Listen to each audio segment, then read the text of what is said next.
നമ്മൾ അനുഷ്ഠിക്കുന്ന ഒട്ടുമിക്ക നിസ്കാരങ്ങളും നമ്മുടെ നോമ്പുകളും നമ്മുടെ ദിക്റുകളും സ്വലാത്തുകളും നമ്മൾ ചെയ്യുന്ന ഒട്ടുമിക്ക അമലുകളും നാളെ ആഖിറത്തിൽ ഉണ്ടാവില്ല. നന്മയുടെ തട്ടിലത് ഉണ്ടാവില്ല. എല്ലാ നിസ്കാരങ്ങളും നന്മന്റെ തട്ടിലുണ്ടാകുമെന്ന് പ്രതീക്ഷിക്കണ്ട. നോമ്പൊക്കെ അവിടെ ഉണ്ടാകുമെന്ന് പ്രതീക്ഷിക്കണ്ട. ഇലൈഹി യസ്അദുൽ കലിമുത്ത് തയ്യിബു വൽ അമലു സ്വാലിഹു യർഫഉഹു. ഓരോ ദിവസവും മേൽപോട്ട് അമലുകൾ ഉയർത്തുന്നുണ്ട്. ഉയർത്തപ്പെടാൻ ഒരുപാട് നിബന്ധനകളുണ്ട്. നിബന്ധനകളില്ലാതെ ഒരു അമലും മേൽപോട്ടുയരൂല. നിസ്കരിച്ച നിസ്കാരങ്ങളൊക്കെ നന്മയുടെ തട്ടിലുണ്ടാകുമെന്ന് പ്രതീക്ഷിക്കണ്ട. നോമ്പുകളൊക്കെ അവിടെ ഉണ്ടാകുമെന്ന് പ്രതീക്ഷിക്കണ്ട. കൊടുത്ത ധർമ്മങ്ങളൊക്കെ ഉണ്ടാകുമെന്ന് പ്രതീക്ഷിക്കണ്ട. ഖുർആനോദിയൊക്കെ ഉണ്ടാകുമെന്ന് പ്രതീക്ഷിക്കണ്ട. ഞാൻ ഈ പറയുന്നത് കൃത്യമാണ്.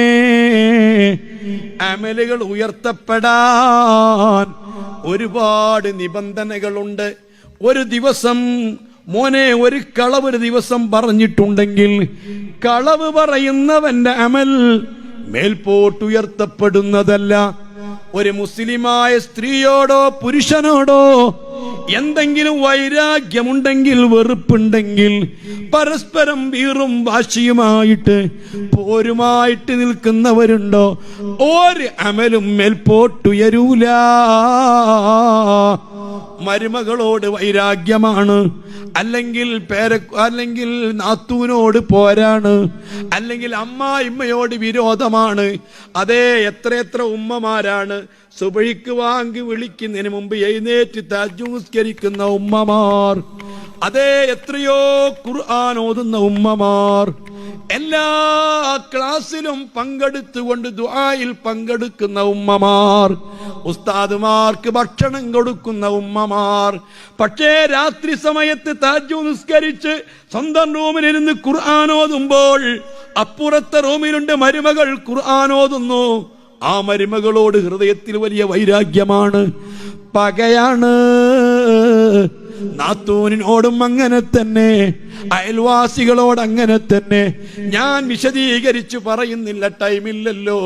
ഞാൻ പറഞ്ഞത് ഏതെങ്കിലും ഒരു മുസ്ലിമായ സ്ത്രീയോടോ പുരുഷനോടോ വൈരാഗ്യം മനസ്സിൽ വെച്ചുകൊണ്ടാണ് ഒരാൾ അമല് ചെയ്യുന്നതെങ്കിൽ അവരമല് മേൽപോട്ടുയർത്തൂല. ഇല്ല ഇല്ല, അതൊക്കെ അമലായി പ്രതീക്ഷിച്ചുകൊണ്ടാ നമ്മൾ കാത്തു നിൽക്കുന്നത്. തൊട്ടടുത്ത അയൽവാസിയെ മനസ്സറിഞ്ഞ് സ്നേഹിക്കാൻ കഴിഞ്ഞിട്ടില്ല, സ്വന്തം അനുജന്മാരുമായിട്ട് മനസ്സറിഞ്ഞ് സ്നേഹിക്കാൻ കഴിഞ്ഞിട്ടില്ല, അല്ലെങ്കിൽ ബാപ്പയുമായ മക്കളുമായിട്ട് മനസ്സറിഞ്ഞ് സ്നേഹിക്കാൻ കഴിഞ്ഞിട്ടില്ല. എത്രയെത്ര മുസ്ലിമീങ്ങളുമായിട്ട് വൈരാഗ്യത്തിലാണ്, വിദ്വേഷത്തിലാണ്, പിണക്കിലാണ്, പോരിലാണ്. ഞാൻ പറയുന്നു, ഞാൻ പഠിച്ച ഖുർആൻ അനുസരിച്ച്, ഞാൻ പഠിച്ച ദീനനുസരിച്ച് ആ അമലുകളൊന്നും ഉയർത്തപ്പെടൂല. അതുകൊണ്ട് നമ്മൾ ഇന്ന് പ്രതീക്ഷിക്കുന്ന ഒട്ടുമിക്ക അമലും നാളെ ആഖിറത്തിൽ ഉണ്ടാവില്ല. അതേ സമയത്ത് മോനെ, നീ ജീവിതത്തിൽ ചെയ്തിട്ടുള്ള എല്ലാ തിന്മകളും തിന്മയുടെ തട്ടിലുണ്ട്. കള്ളു കുടിച്ചത് സഹിയാവാൻ ഷർത്തുകളില്ല, വ്യഭിചാരം സഹിയാവാൻ ഷർത്തുകളില്ല, കളവ് പറഞ്ഞത് സഹിയാവാൻ ഷർത്തുകളില്ല, ലഹരി ഉപയോഗിച്ച് സഹിയാവാൻ ഷർത്തുകളില്ല.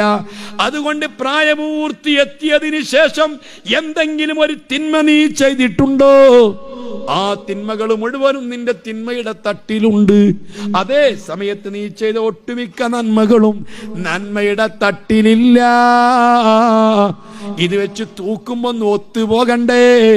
അതുകൊണ്ട് തന്നെയാണ് ബഹുമാനപ്പെട്ട ആദം നബിയോട് അഷ്റഫുൽ ഖൽഖ് നബി സല്ലല്ലാഹു അലൈഹി വസല്ലമ തങ്ങൾ പറയുന്നത് കാണാം, എല്ലാ വിചാരണയും ഹിസാബൊക്കെ കഴിഞ്ഞിട്ട് നരകത്തിലേക്കും സ്വർഗത്തിലേക്കുമുള്ള ആളുകളെ ഒന്ന് വേർതിരിക്കാൻ പടച്ച റബ്ബ് ആദം നബിയോട് പറയുമ്പോ ആദം നബി ചോദിക്കും, എങ്ങനെയാണ് വേർതിരിക്കേണ്ടത്? ആഖിർ സമാനിലെ മക്കളെ, ഞാൻ നിങ്ങളെ നാട്ടിലെ ആലിമീങ്ങളില്ലേ, പരിചയമുള്ള പണ്ഡിതന്മാരില്ലേ, ഇതൊക്കെ നിങ്ങൾക്കറിയുമോ? ആദം നബി ചോദിക്കും, എങ്ങനെയാണ് വേർതിരിക്കേണ്ടത്? സ്വർഗത്തിലേക്ക് പോകുന്നവരുടെയും നരകത്തിലേക്ക് പോകുന്നവരുടെയും ആനുപാതികം എത്രയെന്ന് ചോദിക്കുമ്പോ അള്ളാഹു പറഞ്ഞതറിയോ? 1000 ആളുകളിൽ നിന്ന് 999 നരകത്തിലേക്കാ, ഒരാൾ സ്വർഗത്തിലേക്കാ. മുഹമ്മദുർ റസൂലുള്ളാഹ്. സ്വർഗത്തിലേക്കും നരകത്തിലേക്കും പോകുന്ന ആളുകൾ ആനുപാതികമാണത്. 999 ആള് നരകത്തിൽ പോകുമ്പോ ഒരാളാ മക്കളെ സ്വർഗത്തിൽ പോകാനുള്ളത്. എന്തേ? ചെയ്ത എല്ലാ ദുഷ്കർമ്മങ്ങളും കൃത്യമായിട്ട് തൂങ്ങിയിട്ടുണ്ട്, എല്ലാം റിക്കാർഡിൽ ഉണ്ട്. ചെയ്ത നന്മകളിൽ ഒട്ടുമിക്കതും ആഖിറത്തിലെത്തിയിട്ടില്ല, മേൽപോട്ടുയർത്തിയിട്ടില്ല. നമുക്ക് ബോധം വേണ്ടേ? ഇതുകൊണ്ടാ ഞാൻ നിങ്ങളോട് നമുക്ക് കരയാനേ സമയമുള്ളൂ, ചിരിക്കാൻ സമയമില്ല. ഞാനും നിങ്ങളും ചിരിക്കുന്നത്, ഞാനും നിങ്ങളും കളിക്കുന്നത്, ഞാനും നിങ്ങളും രസിക്കുന്നത്, ഞാനും നിങ്ങളും പരസ്പരം ഇതാ കളിച്ചും ചിരിച്ചും രമിച്ചും കൂടി അടിച്ചു പൊളിച്ച് ജീവിക്കുന്നത് നമുക്ക് വിവരമില്ല. വിവരമുള്ളവരാരും ഇങ്ങനെ ചിരിച്ചിട്ടില്ല. ഹബീബായ തങ്ങളതാ പറഞ്ഞത്, എന്റെ പ്രിയപ്പെട്ട മക്കളെ, തിരുത്തണ്ടേ ഞാനും നിങ്ങളും. ഞാൻ ഒറ്റ വാക്കിൽ കൂടി ഓർമ്മപ്പെടുത്തുകയാണ്. അതുകൊണ്ട് തന്നെ നമ്മുടെ അമലുകളൊക്കെ പ്രതീക്ഷ വളരെ കുറഞ്ഞതാണ്.